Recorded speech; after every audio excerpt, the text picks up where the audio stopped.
Hello everyone, this is the Regents Questions Review, Algebra 1.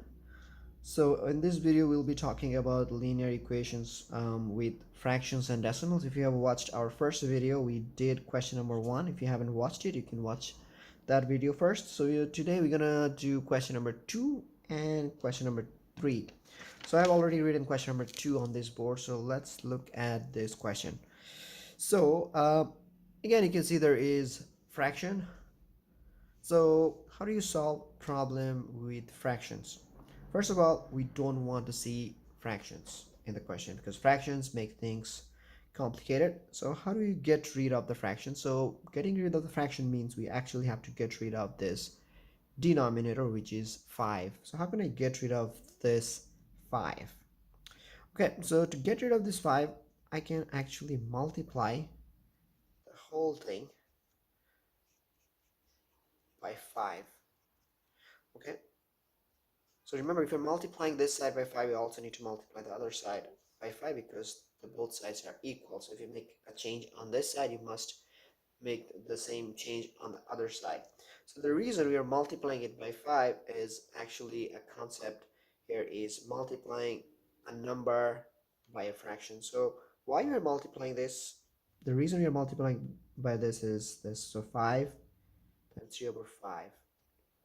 Okay, so what happens? So 5 can be written as 5 over 1, and this is 3 over 5. Okay, so you can see this is a multiplication problem, right? So you're actually multiplying 5 times 3 and 1 times 5, so this will be 15, which is just 3. Okay, so that's how we can only get the 3 and get rid of the 5. That's the reason we are multiplying it by 5, because this 5 and this 5 actually get cancelled, and the reason I just explained it here. Okay, so we now know why we are multiplying it by 5. So now let's see what happens. So as I said, when you multiply by 5, this 5 and this 5 will get cancelled, and so what is left? So you have actually 3x plus 2 equal. So I can actually use the distributive property here. So I'll get 5x and 20. Okay, I can also use the distributive property here. So we'll get 3x plus 6 equal 5x minus 20.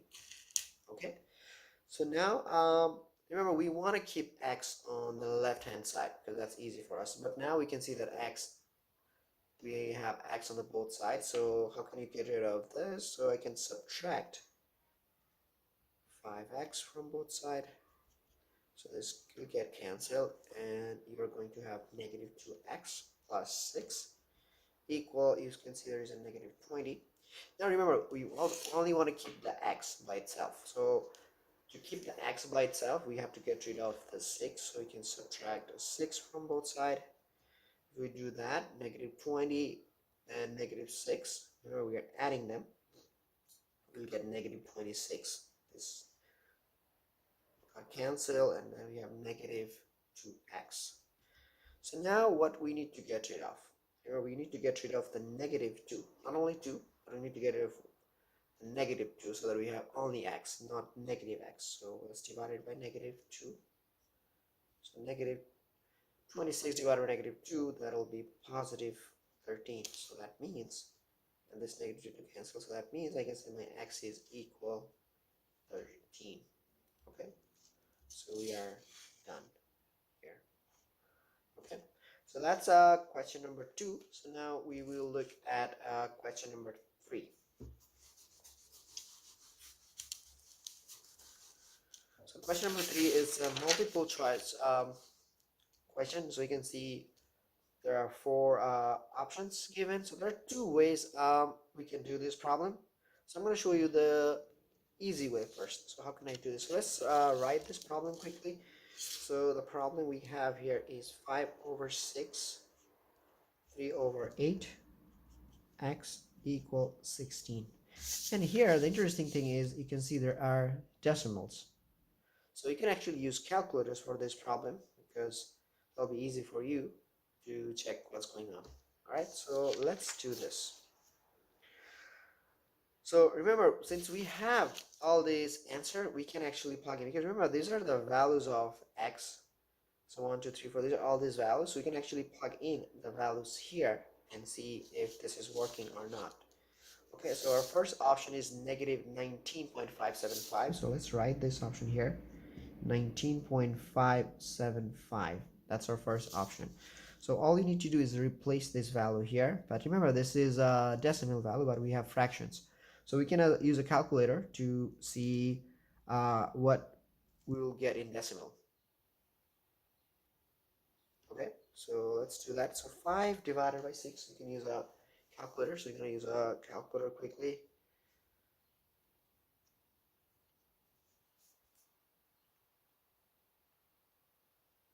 So first of all, we are doing 5 divided by 6. And so this is 0.833333. So we don't want to use all these digits because there are a lot of digits. So let's just use 0.833. So that's for our 5 divided by 6. Then I have 3 divided by 3. So let's do that. So 3 divided by 3. 3 divided by 8, that'll be 0.375. So instead of writing 3 over 8, I'm going to write 0.375. Okay, and remember this is a subtraction problem, so let's write the subtraction. But now you have to be careful because the x is given in negative. Okay, so there is a subtraction problem, there is also a negative. Okay, so negative that 19.575. Okay, and remember, if you do this calculation, you should get 16. If you don't get 16, that means this is not the right answer. So let's do this calculation. So if you remember the PEMDAS, so here we need to use the concept of PEMDAS here. So parenthesis comes first, so you're gonna do this first, and if you remember, we have to change this because this is negative negative, and you know that this will become positive. So 0.375 plus 19.575.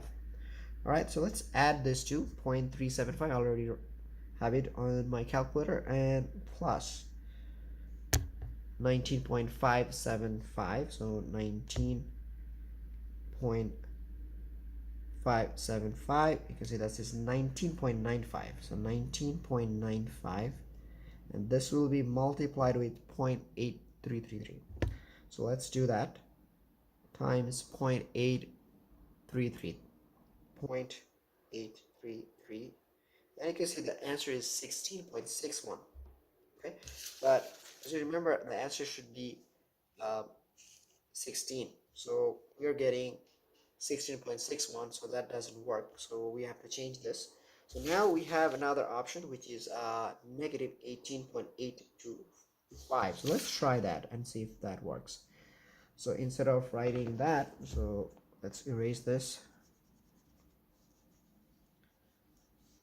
I don't have to erase this numbers because there is no change here, so I'll keep the same. And if you remember that this will become positive because this number is also a negative number, 18.825. That's my option B. So instead of using that, I'm actually subtracting negative 18.825. And remember, this negative will make it positive, which will give us 18.825. Alright, so now let's go back and use our calculator. So as you can see, 0.375 plus 18.825, 18.825, which will give me 19.2. So this is 19.2, which is multiplied with 0.833. Okay, so let's do that. Multiply it with 0.833. Okay, now you can see the answer is 15.9936. Why is that?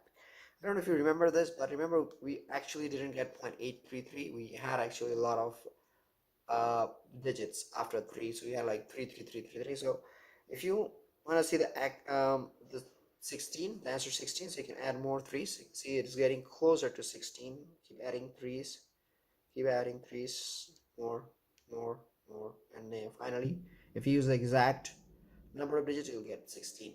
Okay, so now we know that this is the answer. So for question number 2, the answer is 2, which is negative 18.825. So this is one strategy. You can plug in the answers in your question, and you can check whether the left hand side, which is negative 5 over 6, 3 over 8 minus x, equals 16 or not. So we just replace the x and see if it is 16. And we found that the option number 2 gives us 16. So that's the answer.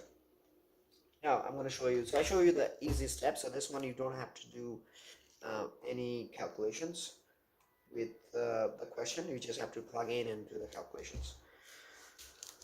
Alright, so now let me show you the other way. If you don't like plugging in and you're going to say, no, I'm going to actually do this problem. So 5 over 6, 3 over 8 minus x equals 16.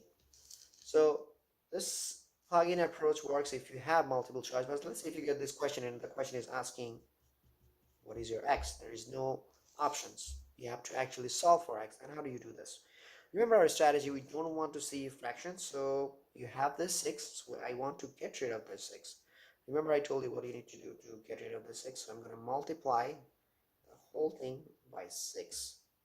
So this will be also multiplied by 6. Okay, if we do that, we know that the 6 and 6 are cancelled. We all have 5, 3 over 8 minus x, 16 times 6, that'll be 96.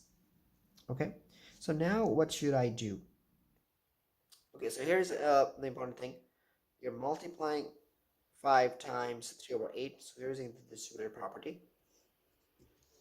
Okay. So what will happen here if you multiply this? Remember, this actually means you're multiplying 5 times 3 over 8. Actually means 5 over 1. So that will become actually 15 over 8. So this is 15 over 8. 5x equal 96. Okay. So now remember, we only want to see the x by itself on the left hand side. We want to get rid of everything from the left hand side except the x. So first of all, let's try to get rid of 15 over 8. So to do that, I have to subtract 15 over 8 from both sides. Okay. All right, so now here's the important thing, because the answers are given in decimals, so we don't have to subtract 15 over 8. We can actually convert 15 over 8 into fractions. So let's do that. Let's delete this part. And then we have 15 divided by 8, which is 1.875. So we are actually subtracting 1.875 from 96. So let's see what we get here. So if you use a calculator, you'll get the answer. 94.125. So we got 94.125. Okay, so we got rid of this. So now what we have, remember you still have the negative 5x. Be careful with the sign, because sometimes people will write 5x and forget the negative sign. So I have 94.125. Now remember, we want to get rid of the negative 5 here. Okay, so to do that, the operation between these two is multiplication. That means I have to divide. The opposite operation, divide. So 94.125 divided by negative 5. So I'll just divide it by 5. And you can see this will be 18.825. So I'll write 18.825. There will be negative because I didn't divide it by negative 5. I divided by 5, so that means the negative will remain. And you can see that x is 18.825. Okay, so those are the two different ways you can find the answers. All right, so that's it for today about the fractions and decimal problems. We did 1, 2, 3. In the next video, we'll do 4, 5, and 6. Thanks for watching the video, and I'll see you next time. Bye.